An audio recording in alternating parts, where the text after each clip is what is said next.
Hello मेरे नन्हे दोस्तों, कैसे हैं आप सब। आओ बच्चों, सुने कहानी। आज की कहानी का नाम है चक्रधारक। एक बार की बात है, 4 ब्राह्मण वन के अंदर चले जा रहे थे। थोड़ी ही दूर उन्हें एक आश्रम मिला। उसी आश्रम में एक योगी जी रहते थे। चारों ब्राह्मण योगी जी के आश्रम की ओर गए। योगी जी ने बाहर आकर पूछा कि तुम कौन हो और यहाँ क्यों आए हो।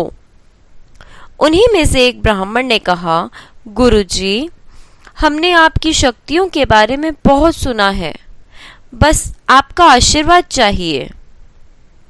ऐसा सुन गुरुजी ने उन चारों को कुल्हाड़ी दिए और बोले, तुम इसे ले जाओ और गांव के पास एक छोटा तालाब है।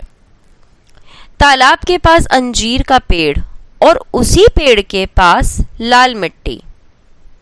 तुम उसी लाल मिट्टी को खोदना। मेरा आशीर्वाद तुम्हारे साथ है, भला होगा। फिर ब्राह्मण कुल्हाड़ी लेकर उसी जगह आ गए जहां पर उन्हें गुरु जी ने कहा था। वहां पहुंच सबने मिलकर खोदना शुरू किया।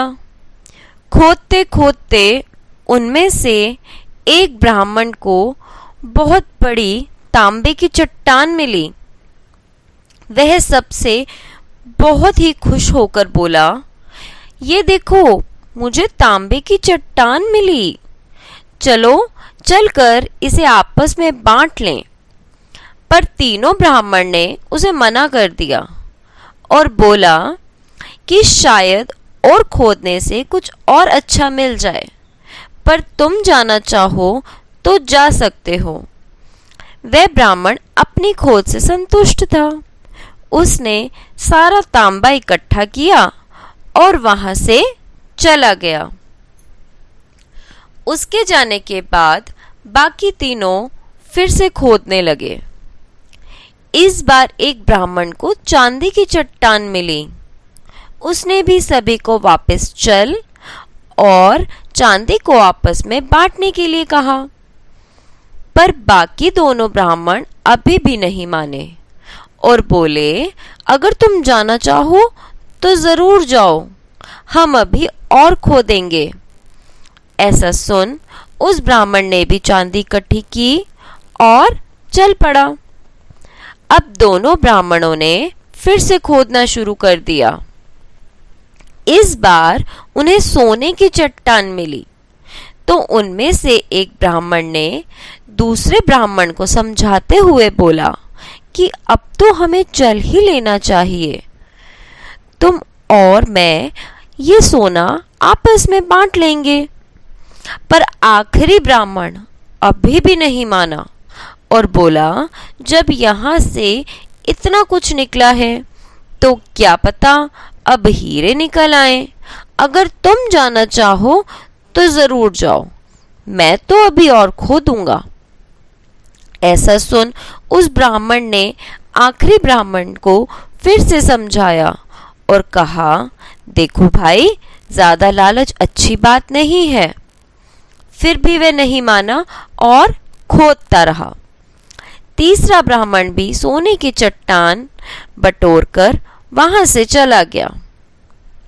तीनों ही ब्राह्मण अपनी अपनी खोज से खुश थे, पर चौथा ब्राह्मण अभी भी खोदने के लिए ही रुका रहा। खोदते खोदते शाम होने को आई और गड्ढा भी बहुत गहरा हो गया कि अचानक उसका पैर फिसला और वह नीचे की ओर जा और देखा कि वहां एक आदमी के सिर पर चक्र था। ब्राह्मण ने उस चक्र के बारे में जैसे ही पूछा तो वह चक्र उसी के सिर पर आ गया।